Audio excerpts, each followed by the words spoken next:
What's going on, guys? Welcome back to the channel. It's Alec, aka Python Don. Today's video, I wanted to go over last week's video, or last month's video actually, on the doubled-in install and the sub.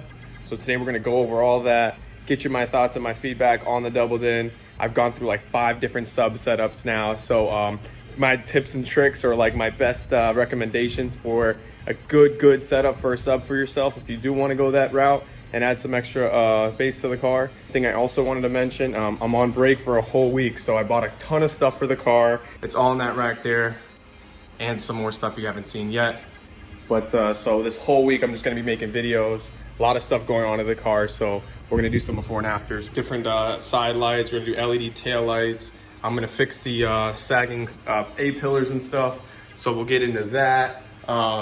Interior mods, I got some vinyl wrap here, which I'm gonna wrap the interior as well. So we're gonna do a bunch of stuff like cosmetic stuff to help really make the car look a lot newer than it looks right now. So stay tuned for that, guys.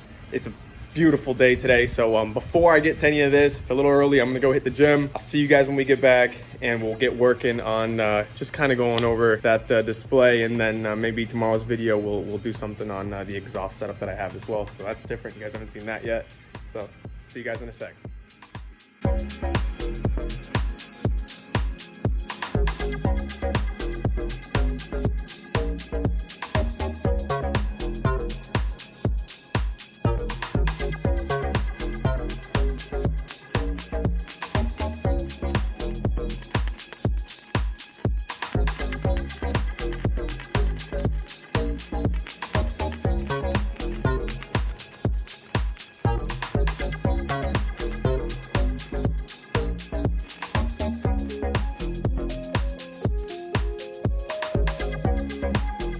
No big deal, just like a alpha tuned GTR.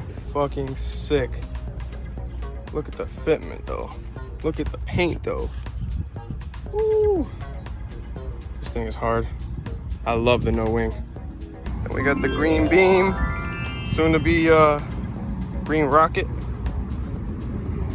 You see the pump. You see the pump. Let's roll. Let's roll, boys and girls. Success. Woo! For those that are into the gym, quick tip, some espresso and some shit called high volume equals insane pumps. Just a quick tip for y'all. Successful workout.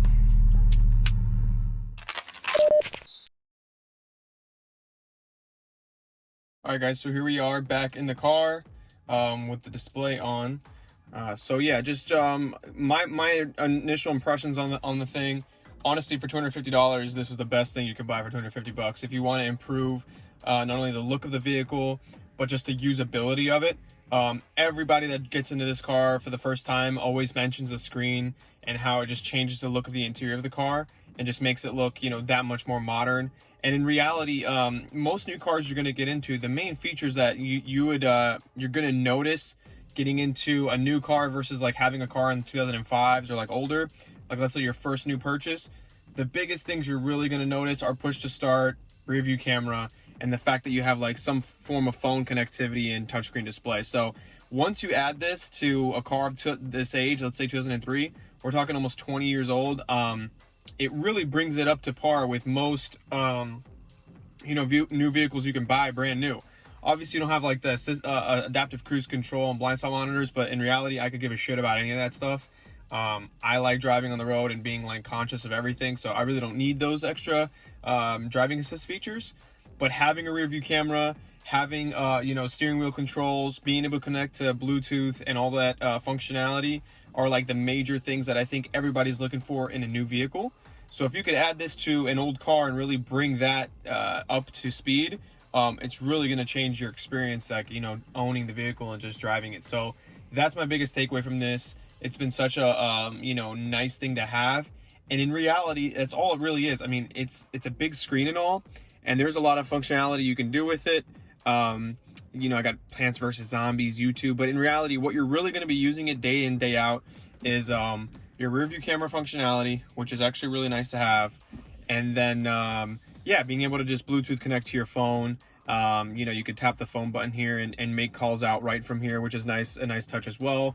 When calls come in, they'll ring and pop up on this bar here, and you can just hit tap to answer, stuff like that. So for that, it is freaking awesome. Because I have the GPS thing hooked up, you know, over there on my dash. You may have seen that in my install video. I have access to GPS speed, which actually is pretty nice. And I've set it up so if I swipe this option to the side, I can actually have like little parameters like acceleration 0 to 100, which is 100 kilometers. I can't change it to miles per hour to give me like some statistics there. And I can hit this plus button to add some even more parameters if I wanted to like do a quick acceleration video or something. And it's got the GPS transmitter, so it should be pretty accurate. That all comes with this car launcher, they're called. So this isn't the standard launcher the screen comes with. It does come with a different one. I'll put a link in the description of what this one's called. I think I paid like $5 for it, and it does take a little bit to get it to this point, kind of how I have it.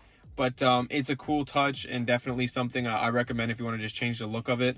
And again, I mean, here's a blue one that you could work on and add some icons to, but I have it on the green setting because my car's green. I like it. You could tap this and turn on the clock, which is a nice touch too if you don't really want anything popping out at you. As far as like lighting, this you can change the color. I tried to match it as best I could to like the dials and stuff, the buttons here, and those you can change to any color you'd like.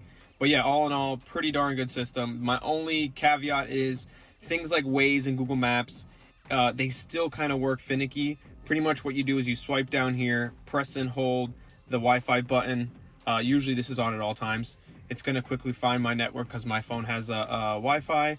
Wireless hotspot, I should say, unlimited, so it's pretty nice. You could connect to that right away, and then use the wireless hotspot to go on YouTube, use Waze and everything while driving on the road. But still a little finicky. I mean, so this unit is called the Extron unit. I bought it because it has the highest gigs of RAM of any that I found at the time online on Amazon. I think it has like 4 gigs of RAM where everything else is 1 or 2 gigs. And a lot of reviews that have screens just like this use a different software and less, you know, hardware power, and always mention how laggy it was.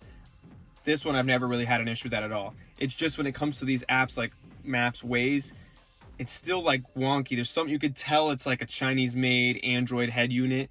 Nothing just works like not everything works like perfectly. Most stuff does, but things like Waze and Maps, you'll get like glitching that you just wouldn't have on your phone. The next only other thing I'd recommend that I probably will end up doing is buying a Apple CarPlay wireless dongle and going that route. If that actually works, it's a hit and miss in the reviews, but if it actually works great, it actually ends up working smoothly. I'm hoping because this one has the higher RAM, that would be the way to go 100%. You get in the car, you got your rear view camera, and then you have your Apple CarPlay usability or Android Auto, and you could use the maps and everything from there, and it should work much more seamlessly. But for what it is, $250, 100% best bang for your buck for sure. Get one of these guys. Extron head unit. This one is probably already the dated one. I bought this I think a year ago. They now have one with like 2 knobs on the side. It's more a little bit thinner of a screen, but it does look a little more modern, and it gives you actual physical knobs. That's I think one of their newest ones, and they do have another one. It looks slightly different than this, but yeah, go check it out. Look for one with the highest RAM. That way you're not gonna get any of that lagging. Super awesome screen. So coming around to the back here, wanted to go over my new subwoofer setup. Dude, if you guys want a 12-inch sub that freaking slams without being like too obnoxious, get this sub set up. What I have attached to this, I mean, you can tell I got no cables pretty much. I got lucky on this box. I bought it from somebody off of Facebook for $50. And then I went on Amazon and bought this Scar audio sub, $99. I'm gonna put the link in the description. Guys, buy this freaking sub. It's so freaking loud. But in a nice, clean way. It's not it's not like, you know, you pull up next to somebody and their license plate's rattling, anything like that. Like, it actually just is such a nice addition, especially if you have the Harman Kardon. Dude, this with that box or any sort of 12-inch box. And then on the amplifier, I have an Alpine 500-watt RMS amp that I also bought on Facebook. All right, guys, I'm in the car. I just figured I'd get you a sound clip of how the sub sounds. I have a mic I bought off Amazon, a shotgun mic. So supposedly you can pick up some low frequencies.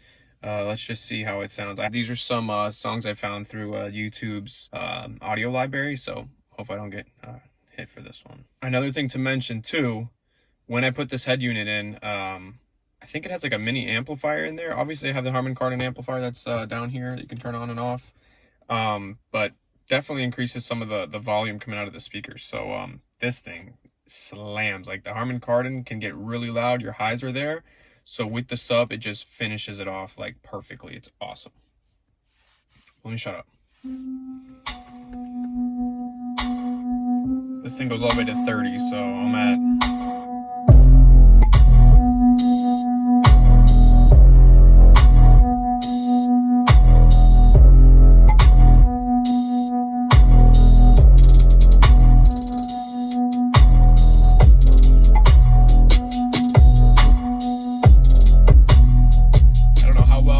is picking all this up, but let's try another song.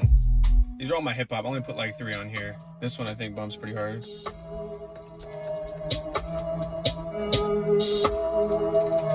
go to 20.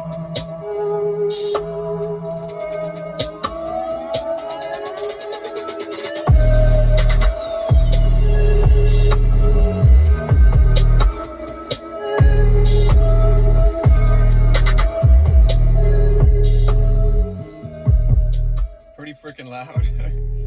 And this isn't even like you fold one of the seats down, dude, rumbles your freaking nostrils, it shakes your fucking nostrils.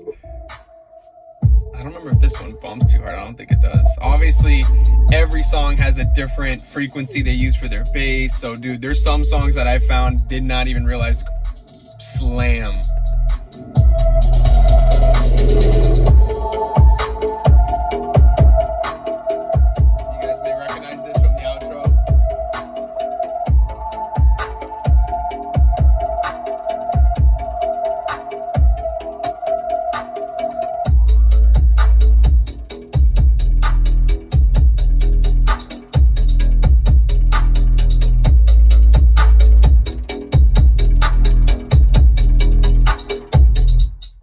I hope that gives you guys an idea. I don't know how well the mic picked it up, but I'm gonna go edit it, and I'll leave a little note if it picked it up well, but I'll edit it with my headphones on. I got Beats, so I'll be able to definitely hear whether the bass is coming through or not. So yeah, super nice amp for honestly super cheap. Cool tip on these and any audio equipment online, for whatever reason, on my Facebook Marketplace in my area, you can find stuff that is so, they're selling it for so cheap. What ended up happening is that sub you guys saw on the initial install video was complete garbage. The sub, the amp, the whole setup, I really didn't know much about the installation. From that point forward to today, I've gone through probably 4 or 5 different setups, and yeah, after learning a little bit more about it and getting more hands-on, I sold that sub setup on Facebook Marketplace for the same amount of money I bought it for, and with that amount of money, I've been able to buy and sell and flip my way to the setup I have now without any extra money out of my pocket. So super awesome that you could literally spend 150 bucks and have a full-blown, super solid sub setup that really you don't need anything more than this. Unless you want to go crazy and put 212s or anything crazy, this is like the perfect supplemental bass that you're just lacking, that down low. And a really nice thing about the BFWs is that they're insulated so freaking well. I mean, if my windows are up, you could be bumping and no one really is gonna tell. I even have this license plate frame holder that is like rubber, and it grabs around the plate and it helps with that rattle. I didn't buy this for that, but it was just a nice touch that I realized. So I would test it, have my music going, get outside the car, close the door, and just try to see how obvious it is that I'm just cannot tell. The moment you lower a window though, or open a door, dude, it's savage. So yeah, that's my new sub setup. I'll put everything in the description below. But that's, yeah guys, that's pretty much my update on the setup I have. My review on the double din.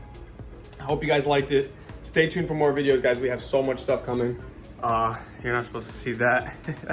But all that stuff up there. I got new LED tail lights coming in, so gonna replace those here, get rid of the ambers, clear corners, clear tails. Got some stuff coming. Gonna do an exhaust video because I made a big change to the exhaust, and we'll do that next. I'll see you guys next Friday on that. Stay tuned. I'm gonna be cranking out a bunch of videos this week, so I'll have footage for a while. and we got a lot of things planned for this car, so stay tuned, guys. All right, stay tuned. Thanks, guys, for watching. Please like and subscribe if you can. I'm at like 150 subscribers. I posted a video like a month ago, and I've gotten like 15 subscribers in that month period. So let's get to 200, guys, if you can, please. Thanks for watching, and I'll see you guys in the next video. Peace.